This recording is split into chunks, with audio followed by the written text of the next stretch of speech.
प्यास लगता, उस दौर में आपको पानी के पास जाना पड़ता और कूजा वजूद में है मट्टी की, तो मैं जहां जा रहा हूं एक अनासिर को लेके घूम रहा। पहले सूरज एक ऐसी चीज है, सूरज को मानते क्यों? तो सूरज के जरिए बहुत कुछ हासिल कर, लेकिन सूरज को हासिल नहीं कर सकते। लेकिन आजकल इतना हो गया कि सोलर सिस्टम के जरिए सूरज को भी जेब में डाल के घूम रहे। एक अनासिर है वो सफरा, सूरज को भी जेब में डाल के घूम रहे। पहले पानी को जेब में डाल के घूमना शुरू, तो हर अनासिर का कब्जा हो रहा है।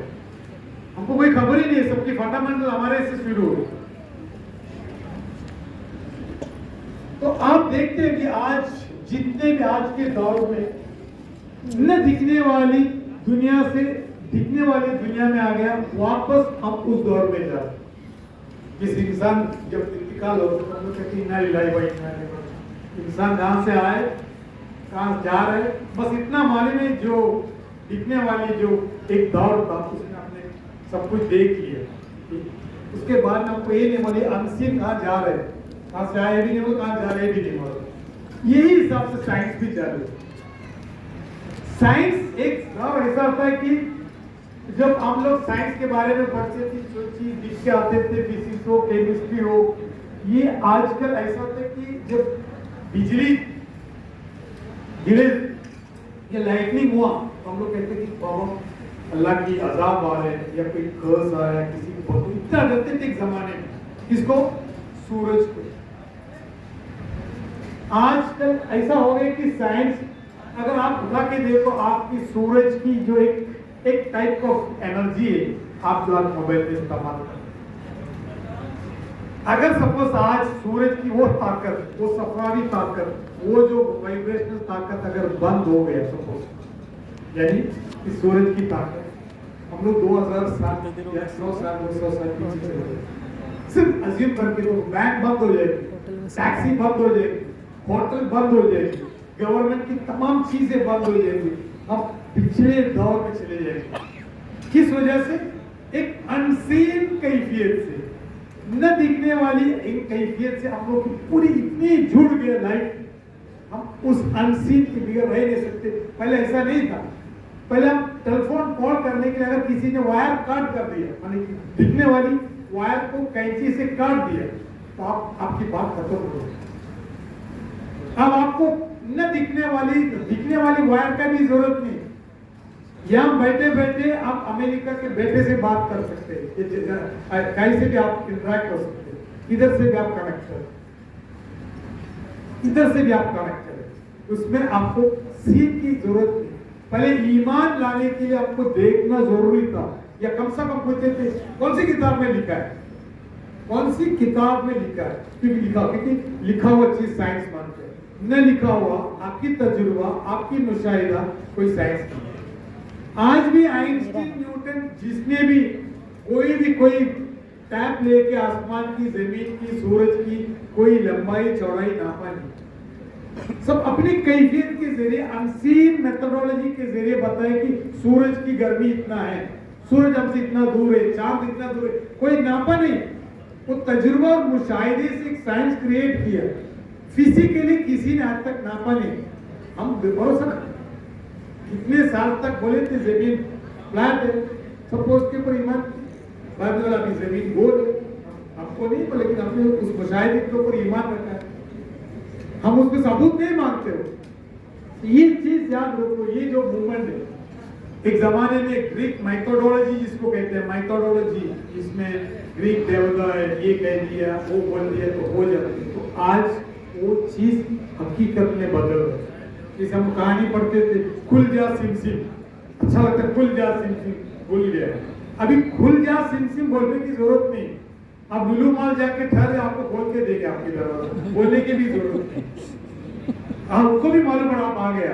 अनसीन आपको डिटेक्ट किया, थर्मल डिटेक्शन के जरिए आपको हर चीज अनसीन में बदल रही, हर चीज अनसीन में। आज के बाद 10-15 साल ये कहते हैं कि आपको मेरे पास मरीज को लेके आने की जरूरत नहीं पड़ेगी, पेशेंट कहीं भी रख दो, आप यहाँ बैठे बैठे ट्रीट कर सकते। बोले क्या हामिल है क्या, उनके पास जिन्नात है क्या, या वो कोई कब्जा किया कि कोई मुवक्किल है, साइंस बता रही है। आप यहाँ बैठे बैठे कितने भी दूर के आदमी को इलाज कर सकते हैं, डिस्टेंट हीलिंग किस जरिए से, कैफियत के जरिए, माध्यम तो हो ही नहीं सकते। हमको ईमान लाना ही पड़ेगा क्योंकि इतना साइंस आगे बढ़ रहा है। तो आप देखते होंगे जितने भी पुराने जमाने की जो कहानियां, जैसे फेरी टेल कहानियां, आजकल हकीकत में बदलते जा रहे। तो हमारी प्रॉब्लम कहां से शुरू हो गया कि हमने साइंस को कमियत के जरिए तोलना नापना सीखा। अगर आपने बोले मेरे पास कैश है, कितना है वो नहीं मालूम, मेरा कैश नहीं है। मेरे पास सोना है, कितना है वो नहीं मालूम, है सोना बहुत है। मेरे पास 2 पॉइंट या मेरे पास 2 किलो सोने, 2 किलो सोने, वो साइंस हो गया। मेरे पास बहुत सोना है, वो साइंस नहीं, क्योंकि बहुत स्टैंडर्डाइजेशन नहीं। इस विज्ञानी में बहुत सारी चीज, पानी डालो, गोल 2 घंटे के अंदर उतारो, माजून तैयार हो गया, तो साइंस नहीं। साइंस कब होते हैं वो 10 ml पानी में 2 टीस्पून 6 ग्राम पाउडर डालो, फिर हाफ एन आवर गर्म करो, फिर उसको ऐसी एसेप्टिक बर्तन में डाल दो, keep it half an hour, then उसके ऊपर एसेप्टिक स्टिकर चिपको, वो साइंस हो गए, यानी कि स्टैंडर्डाइजेशन हो गई। हमारी 90 से 99% स्टैंडर्डाइज इसलिए नहीं होती, हम हर चीज को अपनी कैफियत और अपनी तजुर्बे के हिसाब से दुनिया के सामने पेश किया गया। तो हमारा प्रॉब्लम है कि हम हर चीज को कमियत के नजरिए से देखते हैं। ये आदमी, एक जमाने में आदमी की मियार की पैसा था, पैसा वाला पैसा हो। अब सपोज सबके पास पैसा आ गया, पहले तरीका क्या था, स्टैटिस्टिकल एनालिसिस, वो गरीब है, ये अमीर है, ये थोड़ा पैसा वाला है, ये बिलियनर है, ये मिलियनर है, ऐसा एक तरीका था। अगर सब बिलियनर हो गए तो क्या करोगे? तो एक अच्छे इंसान है, बुरे इंसान है, ये बहुत चालाक है, ये बहुत इनोसेंट है, ये दिल वाला है, ये हार्ट। फिर बाद में हमारा ये क्या पैरामीटर क्या है? फिर सब अच्छे हो गए सपोज, फिर क्या पैरामीटर? नहीं यार, बहुत लविंग नेचर है, इज नॉट लविंग नेचर। एक बार सब लविंग हो गए तो फिर कौन सी पैरामीटर इस्तेमाल करें?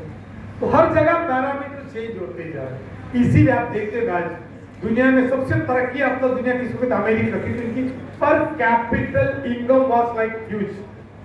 आज वो नहीं, कौन सी मुल्क सुकून से खुशी से जीता है वो सबसे बेहतरीन मुल्क माना गया, जैसे कि नॉर्वे है, स्विट्जरलैंड है। क्यों? वहां के लोग सुकून से जीते हो। हमारे इस्लाम भी सुकून के लिए बनाए थे, लेकिन सबसे ज्यादा बेसुकून हमारे अंदर है, सबसे ज्यादा परेशान हम। सुकून नहीं है किसी के पास, क्योंकि सुकून एक पैरामीटर हो गया। सुकून एक पैरामीटर के जरिए नाम से कि वो कंट्री कितना मुकम्मल तौर पे मुतमईन है, that country suppose to be a big country. तो मेथोडोलॉजी हमने जानने की कोशिश किया। मैं हमेशा कहते हैं कि आज के दौर में अगर आपको हकीम बनना है, डॉक्टर, हमारे पास जो पेशेंट आते हैं उसका कोई तकवा नहीं, जो बैठा है डॉक्टर उसके पास भी तकवा नहीं, यानी आने वाला पेशेंट भी सेमी कॉन्शियस या अनकॉन्शियस, जो दवा लिख के दे रहे हैं वो भी सेमी कॉन्शियस या अनकॉन्शियस। तो कोई बात बनता है, दो पागल आपस में बात करेंगे, किसी को कोई सुनता नहीं। अगर बात करने वाले के सामने पागल है और बात कर रहा है अक्लमंद है, तो भी कोई बात नहीं होती। बात करने वाला अक्लमंद है, सुनने वाला अगर पागल है, दोनों पागल है तो भी बात बनता है। दोनों में रिसीविंग पावर भी होना चाहिए, गिविंग पावर भी होना चाहिए। मरीज आके बैठते उसको कुछ नहीं मालूम क्यों दर्द हो रहा है, मेरे पास क्यों है, मेडिकल में जो दर्द की गोली मिलेगी नहीं मिलती, उनको नहीं मालूम है क्यों है, सर झुक रहा है। पेशेंट को भी नहीं मालूम हुआ इसको तकलीफ दूर करो या उसकी बीमारी दूर करो, क्योंकि मरीज डॉक्टर भी तकवे नहीं। तो मैं हमेशा ये करते, मेरी प्रैक्टिस की सक्सेस के पीछे एक सबसे बड़ा एक टूल क्या है मालूम? मैं बिगैर मेरी मरीज क्यों आए उसकी नीयत को परफेक्ट किए बगैर दवा देता ही नहीं, कि मैं बदनाम हो जाऊं, कि उसको खुद नहीं मालूम क्यों है। आप झुके कोई चीज उठाने के लिए सबसे पहले क्या करते हैं? आप नियत रखते हैं कोई चीज उठाना है, आप झुके। मैंने पूछा डॉक्टर साहब क्यों झुके? यार मुझे नहीं मालूम।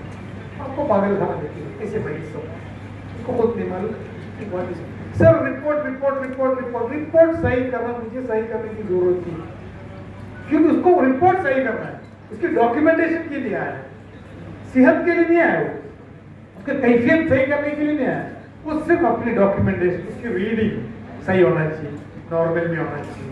मैं कुछ भी हो तो मुझे कोई प्रॉब्लम नहीं कि मेरा रीडिंग परफेक्ट होना चाहिए, मैं वैसे ही चले जाऊँ तो भी बस, लेकिन मेरा जाते जाते मेरा परफेक्ट रिपोर्ट होना चाहिए, भले मैं कब्रिस्तान भी पहुंच जाऊँ, रिपोर्ट सब सही था उसका, चलेगा। ये सिस्टम हमारा। तो इसमें याद रखो, आज की दुनिया में हम काम फेल हो जाते, वजह तो जानना चाहिए ना भाई, फिर तुम इतनी बड़ी फिलोसफी की, साइंस के एडवांस की बात करते हो, यूनानी साइंटिफिकली कहाँ फेलियर हुआ, यानी कहाँ फेल हुआ, उसकी एक वजह है। फिजिक्स में भी एक टॉपिक है, थ्योरी ऑफ अनसर्टेनिटी, यानी कि उसकी मकाम, पोजीशन एंड टाइम। बात तो बढ़िया कर रहे हो। जो क्वांटम साइंस का सबसे बड़ा प्रॉब्लम है कि जो क्वांटम साइंस को भी बात करते हैं, बोले ये सब पागल लोग बैठे हैं, हम लोग बात जाएंगे। कौन है पीएचडी एमटेक मतलब पूरी फिजिसिस्ट है, उनकी बात जब सुनेंगे तो बोलेंगे ये सब पागल लोग, पागल बात, साइंस के एक्सट्रीम है। जब आप यूनानी की साइंस एक्सट्रीम में जाते हैं, फिजिक्स एक्सट्रीम में जाते हैं, then it's become a philosophy. Science की एक्सट्रीम, फिजिक्स की एक्सट्रीम क्या है मालूम? फिलोसफी है। मतलब फिजिक्स वाले भी फिलोसफी की बात करते हैं, हमारी एक्सट्रीम, हमारी हद क्या है? हमारी फिलोसफी। तो पब्लिक का फिलोसफी, हाइपोथेसिस, पोस्टुलेशन में चाहिए, हमको साइंस चाहिए होती है। अब अनसर्टेनिटी प्रिंसिपल की वजह हम हमारी रुतूबत, हमारी ये वुसअत, हमारी हरारत, हमारी बुर्द, ये चार चीज से खेलते हैं। हमारी शतरंज में सिर्फ चार मोड़ आते हैं। इसकी चाल नापने के लिए, तोलने के लिए, मेजर करने के लिए we don't have any tool अभी तक नहीं। इन फ्यूचर अगर क्वांटम साइंस एकदम एक्सट्रीम हो गया तो दुनिया बोलेंगे Unani and Ayurvedics are the most advance science है, क्योंकि सब एटॉमिक लेवल की बातें करता है। दुनिया एटम के वो एटम के ऊपर की बातें करते हैं, अब सब एटॉमिक लेवल की बातें करते हैं। तो ये जानने के लिए न्यू जनरेशन के जो लोग रहे वो हमारी फिलोसफी और हमारी साइंस को जानेंगे। ये माध्यम की जो लोग हैं, कमियत की जो लोग हैं, वो हमारी फिलोसफी को जानने से। इसी वजह से हमने क्या किया, ये इश्यूज को हम सॉल्व नहीं कर पाए, इसलिए हमने रिसर्च के नाम से बहुत सारे डाटा कलेक्ट करते करते गया, इसमें कोई कैफियत की दखल नहीं था इवन इसमें। तो समझ में तो आया इसकी जवाब क्या है, सवाल तो हमने कर दिया, प्रॉब्लम ही हमने, what is the solution? Solution ये है कि कभी कभी आउट ऑफ द बॉक्स जाके कभी सोचा करो। ये जरूरी नहीं कि इब्न सीना ने क्या बोल के गया, जालिमस ने क्या कह के गया, या सुकरात ने क्या कह के गया, या अफलातून ने क्या कहा, या वो उनकी अपनी नजरिया है, उनकी अपनी थॉट है, उनकी अपनी फिलोसफी है। तुम्हारे अंदर खुद का एक फिलोसफी होना चाहिए, थॉट होना चाहिए। You are you. अल्लाह ताला ने दुनिया में हर इंसान को अलग बनाया। हमने बारकोड निकाल दिया, हमारे जो उंगली के क्या अल्लाह ताला ने बारकोड बना के रखी। कितने बिलियंस लोग हैं दुनिया में, सबके बारकोड अलग है। कितनी बारकोड हो सकते हैं? इतनी बड़ी साइंस सिर्फ उंगली में, कैफियत की साइंस। वो अगर कमियत के हिसाब से पूछेंगे आपकी पागल हो जाएगी, ये सब कैसे वैरायटी डिफरेंट हो सकते हैं। तो यहाँ आप देखते आउट ऑफ द बॉक्स कैसे सोचिए, छोटा सा तरतीब बताता हूँ आउट ऑफ द बॉक्स जाने की लिए। जितने भी आइंस्टीन काम करते करते उसके आइडिया के लिए उसने क्या किया, वो दुनिया से बाहर जाके दुनिया को देखी तो उनको समझ में आई कि समथिंग इज हैपनिंग हियर। हमको भी यूनानी वालों को बॉक्स से बाहर उतरना जरूरी है। हम बॉक्स के अंदर, किसी बॉक्स के अंदर बहुत सारी चीज डाल दिया, बॉक्स को हिला डाला, तो अंदर वाले चीज आपस में बोल रहे तो यार तुम मुझे धक्का दिया, मैं तुमको धक्का दिया, इसलिए गिरा, तुम इसके ऊपर गिरा, ग्रेविटेशन, ये सब। लेकिन कोई आदमी वो बॉक्स हिला रहे, उनको इनका खबर नहीं, उनकी खबर सिर्फ बॉक्स के अंदर। फिर वो देखिए बॉक्स हिला रहे, वो बॉक्स दूसरी बॉक्स के अंदर, वो बॉक्स हिलने के लिए बॉक्स हिल रहे, वो बॉक्स एक कंटेनर में, वो कंटेनर हिल रहे इसके बॉक्स हिल, वो कंटेनर एक ट्रेलर में जा रहे, वो ट्रेलर जमीन पे, जमीन अलग घूम रहे, गैलेक्सी कायनात अलग घूम रहे, पूरी सुपरनोवा अलग घूम रहे, हर जगह पे अलग अलग साइंस चल रहे। हमने एक साइंस बना के रखे बॉटल के अंदर क्या साइंस है। जब बॉटल से बाहर आता है, जब बॉटल के बाहर आता है तो हमको समझ में आता है कि इसके पीछे तो हमको चाहिए, यूनानी वालों को चाहिए, हमको हमारी